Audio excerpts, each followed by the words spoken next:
People desire peace. People want peace, but they're doing wickedness. And God says there is no peace. There is no peace to the wicked. Jehu was looking for his target. He was going to destroy who God told him to destroy.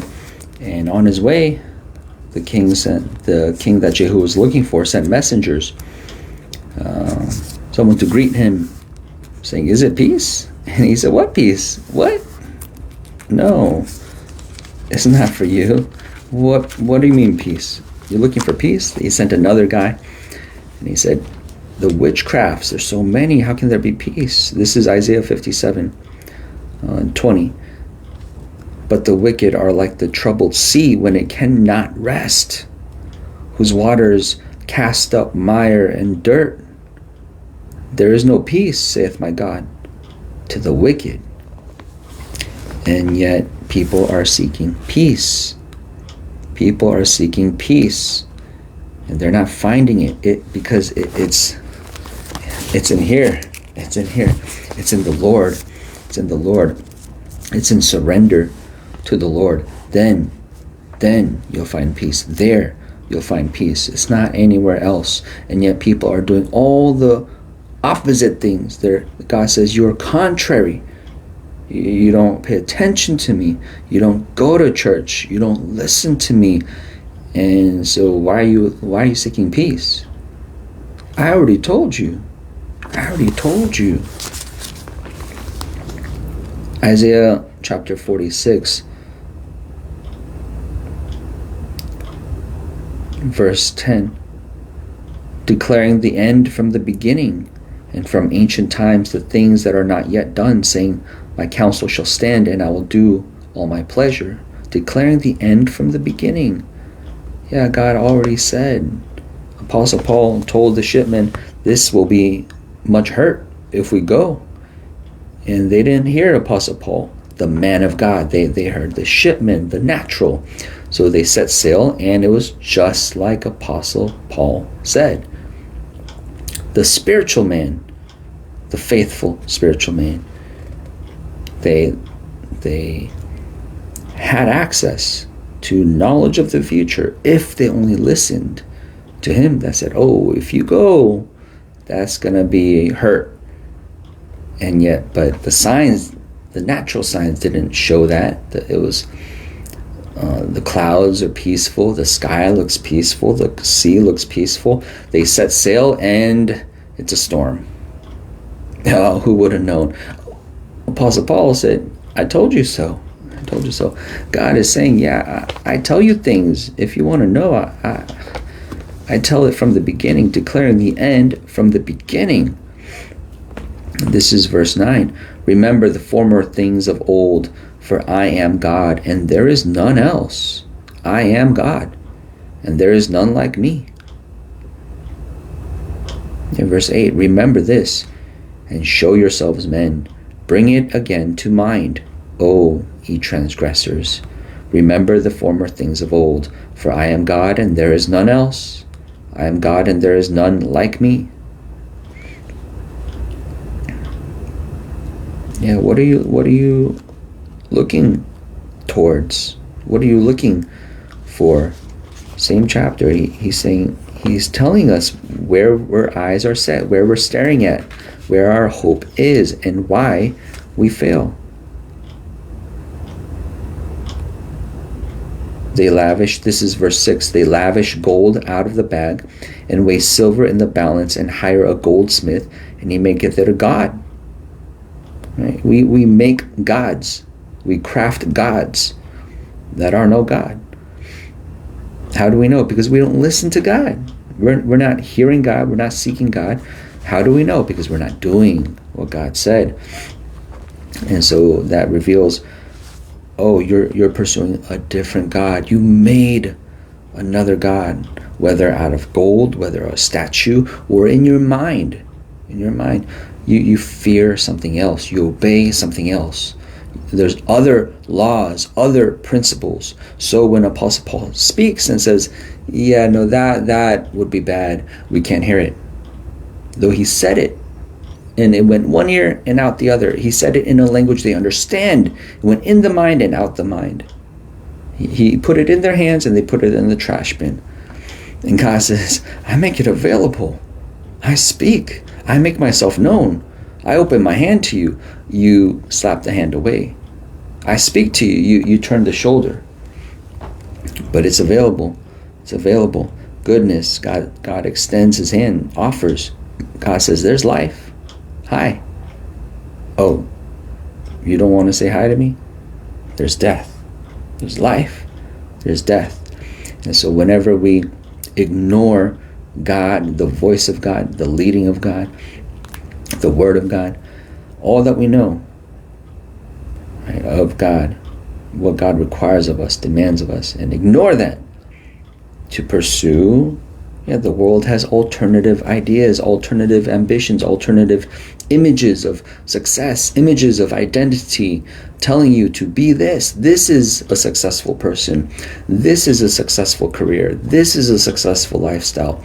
Pursue this. This is a successful mindset. These are worthy ambitions and thought patterns and philosophies to have, cultures, ways to have. And we put that on, then we're going to find ourselves pursuing another God. It's a God. God calls it a God. You made other gods, false gods. What you should be giving to me, you're giving to that. Your affection, you're giving it somewhere else. Your attention, you're giving it somewhere else. Your adoration, you're giving it somewhere else. Your heart, all that. You have it to give. It's not that you don't have. What God asked for, you have. You just misplace it, the bad investment. Oh, so if you put your money there, that would increase, but you put it there. Oh, that's going to lead to a loss. Yeah, you put your investment there, and then you come back and say, okay, I'm here to get my return on investment. They say ROI, return on investment.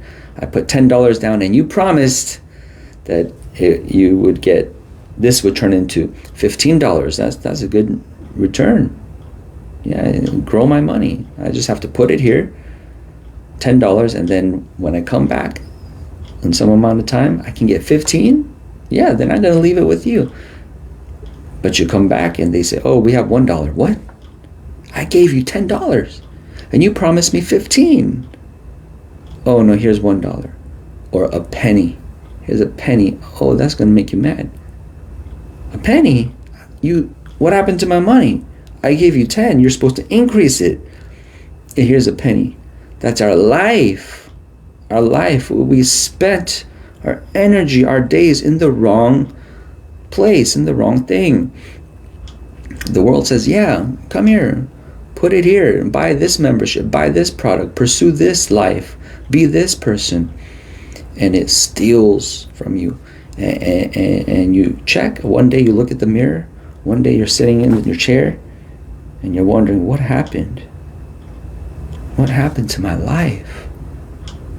That would not happen with God. Same chapter, Isaiah 46, verse 4. And even to your old age I am he, and even to hoar hairs will I carry you. I have made, and I will bear, even I will carry and will deliver you. This is the God that you forsook. This is the God that you can have. This is the God that can be on your side. To whom will you liken me and make me equal and compare me that we may be like? What are you doing? What are you doing? There's no comparison. Is there anyone that's this good? Any promise that's this good? Anything that's this sure? How could you choose another? God is so good, so faithful, so loving, and yet we go off into so many options. Just open the internet. Just go to the mall. How many stores? How many options? How many things on the shelves, on the racks? Oh yeah. Pick your size: large, extra large, small, medium. And pick your color. Pick your design. Yeah, so many, and yet it all fails. It all fails. The world presents to you an image, an idea of having, and yet only in God can you actually secure. Yeah, you need God for that day, when you've invested and God shows up and says, oh, I remember you because you remembered me. Yeah, God presents another avenue. If you go down this path, though, where you forget me, then, yeah, you're going to call on God. And God says, me? No, I'm not your God. No, the silver and the gold, call on them. They're your gods. That's terrifying. That's hard to comprehend, accept, because we hear so much of the merciful God, the forgiving God, and we like to believe that and just that, and abuse that, and God knows that. Oh, you plan to repent on your deathbed? Oh, you plan to push me off? You plan to control this? You plan my plans? And so we want to believe that, he's forgiving on your terms. No, he says, that's why he says, I will have mercy on whom I will have mercy. I will harden whom I will harden. Don't you fear? Don't you want to cry out early? Don't you want to grab hold of me? No, what do people do instead? They put God on the Google Calendar. Let me schedule you. I'll pencil you in, God, on this day. I'm busy now. You're telling the king that you're subject, you live in his kingdom. And you tell God, oh, that doesn't fit my schedule, oh king.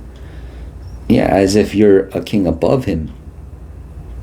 As if you've got priorities where you can dismiss God. No. We understand priority, and so God sees that. Oh, so you don't really think I'm God. Yeah, because if you did, then you'd clear your schedule. You look at the thing that's on your schedule, and God says, yeah, I demand on this day, this time. Oh, but there's something there. You click on it and delete it. Yeah, I'm free, God. I'm available. And you make a phone call and say, hey, I can't come. Something's come up. You'd push it back. You'd push that back. So God presents those choices to us. That's our life. Priorities. He sees it. He presents it. He purposefully may come, impose. The rich young ruler, he has things. And God says, can I be there? He has a bag. It's full of stuff. He says, can I be there? I want to be there. Empty the spot. Give me a spot. And the rich young ruler, he says, he makes the wrong decision. He says, no, God, there's already stuff there. I do want you. But I'm not that hungry and thirsty. I'm not, I did want to call on you, but if it takes that, and he reconsiders. If it takes that, he deems it not worth the price. He's sad. He still wants it. It's just too expensive for him. Too expensive. Yeah, just saw the Maserati, saw the Lamborghini. Oh, can I have that? Oh, that much? Oh, I can't afford that. And yet he was wrong. He could. God said, you just have to give me what you have. I'm not asking you for more. I'm not asking you to do something you cannot do. And so he's guilty. Oh, he rejected God. He didn't have to. It was his choice. So he can't claim victim. He can't put his hands in his pockets and flip them inside out and say, see, no, I'm poor. I can't afford. No, it's because of my circumstance. No, God says everyone is able. Everyone has what they need to choose God, to go in this path, to prosper in God. Everyone has what they need to hold my hand. That's what I'm offering them. But they just have to let go of something before they hold God's hand. Yeah. And they look at it, and then God looks at them, sees, oh, now what are you going to decide? They look at God, they look at the thing, And most choose the things of this life, the portion in this life. And so God acknowledges, registers that, okay, so he made his decision. He wants the temporary. He wants, this inferior thing. He misses out. I had so much for him. I had so much. Hearken unto me, O house of Jacob, and all the remnant of the house of Israel, which are born by me from the belly, which are carried from the womb, and even to your old age. From the cradle to the grave, I would carry you. I will carry you. People look for support. People look for love. And God says, those who choose me, those who fear me, those who obey me, that search is over. Yeah, you had 5 husbands. Your search is over. You've arrived. You found what you're looking for, the deepest place in your heart, what you were crying for. Crying. You had tears. You were crying for this. You were thinking about all of life. And you found it. And she drops her water pot. She drops what was in her hand. She drops what she was doing. She lets God interrupt her life, her thinking, her mind, her identity. And she invites him in. Come in. Come in. You can have me. You can come in here. You can direct what I do. She goes to the city and starts, she's employed right away. She starts working for the kingdom. I'm yours. I'm going to advance your kingdom. I'm going to expand your kingdom. She is employed right away.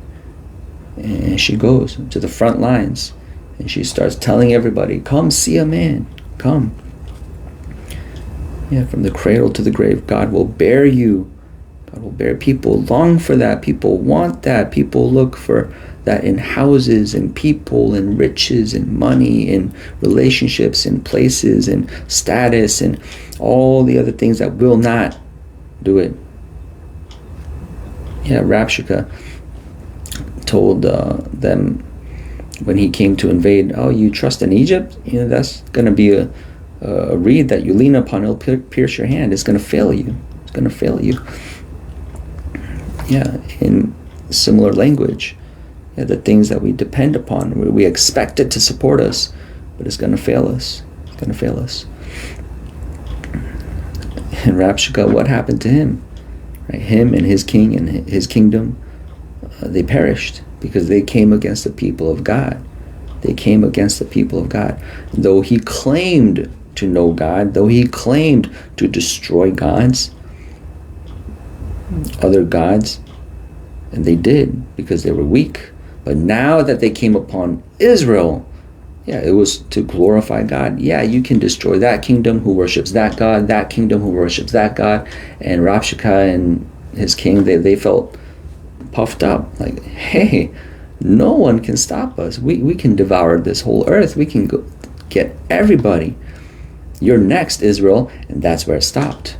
That's where they died. It glorified God. So it reveals, there is a God. There's a true God. You won against those nations because those were false gods. And Rabshakeh thought he knew. Didn't God send me to destroy you? Wrong. Maybe in the ultimate sense, but no. Hezekiah pleaded with God, and he was heard. And God told Hezekiah what God says to the enemy nation, saying, no, they're done. They're done. He defended Hezekiah. He defended Israel. We want that. We want that kind of support. But we seek it through money. We seek it through the things of this world. And so we see it doesn't happen. There's no fulfillment of it. It's a false promise, false gods, false hope. And so that affects, that's the reason why you see the world as it is, why people are so sarcastic, why people are so bitter, why people are so angry, why people are so hopeless, so mean to each other, so conniving and lying and stealing. They have no hope. They have no hope. But in God, you have hope. Finally, it will be that finally hope. Yes. spring of water where you thirst no more. This is what you were looking for. This kind of refreshment. Yeah, that water you drink again. That's just, it only goes so far. It doesn't go deep. It's your physical. Yeah, man does not live by bread alone. The true bread from heaven, it's here. Jesus. He offers himself. He said, you can eat me. You can have me inside of you. You are what you eat. Yeah, I give you myself. I invite you to become one with me. I invite you to know my peace. I invite you to have my substance, my hope, my power, my thoughts, my peace. Yeah, so the men of God, they eat, they receive what God gives, God enters, and then now they shine as lights in the world, in a world of darkness. Something different, where everyone else is panicking, everyone else is worried about the snake and the snake bite and death from the snake bite. Apostle Paul, he's being warmed in the fire and watching the snake burn. And then the barbarians of the land are watching Apostle Paul. And they think, oh yeah, God hates him because God made him go through shipwreck and get bitten by a snake. And now he's going to die after he survived the shipwreck. Tisk, tisk, tisk. And they're waiting to see him die. Let's watch this guy die. This man that God hates, he's going to die. Poor man. Oh, so hated by God. And as time passes, they start shifting. He's not dead though. He doesn't look weak. He's just as strong. He's smiling. He's laughing. He's talking. He's not falling down. He should be dead by now. He should be dead an hour ago. Yeah, he's a God. He's a God. He's a God. Yeah, there's the power of God in him.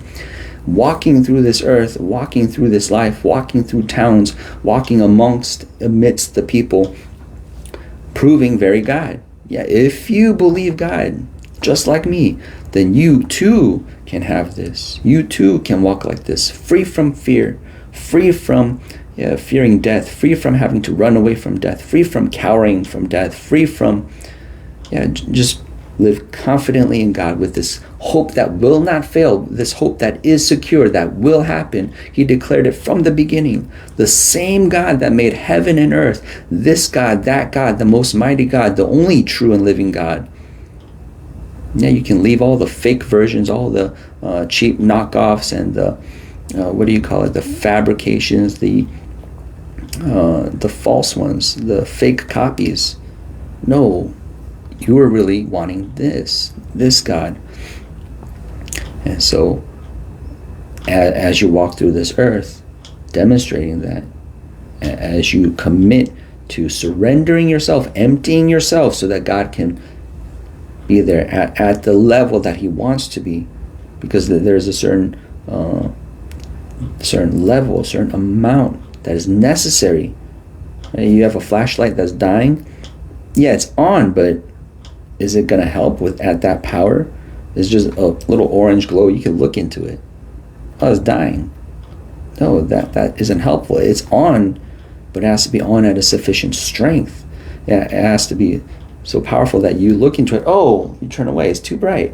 That's how Moses was. When he was with God, he came down and they said, oh, Moses. Okay, so that's really bright. We can't. Can you put something on? Can you dim it? It has to be so bright that people can see it, that it's actually functional, it's actually helpful. The stadium lights, they're bright. You can't look into it, but it's going to help you see what you see what's on the ground, see the earth, see the world. Okay, what are we looking at? Yeah, we can actually move. We don't have to grope in the dark, stretching our hands, fearful of our next step. No, lights in the world. That's what God makes us.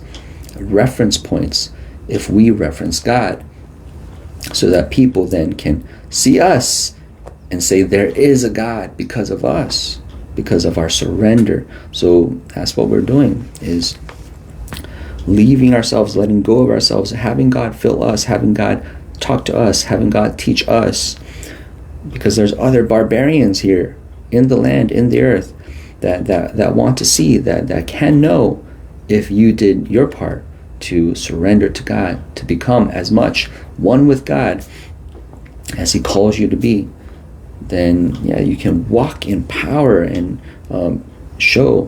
have God be evident in other people's lives, so that they too can come and draw near. Oh, light, this is light in a dark world. And so then He can save others through people. He uses people.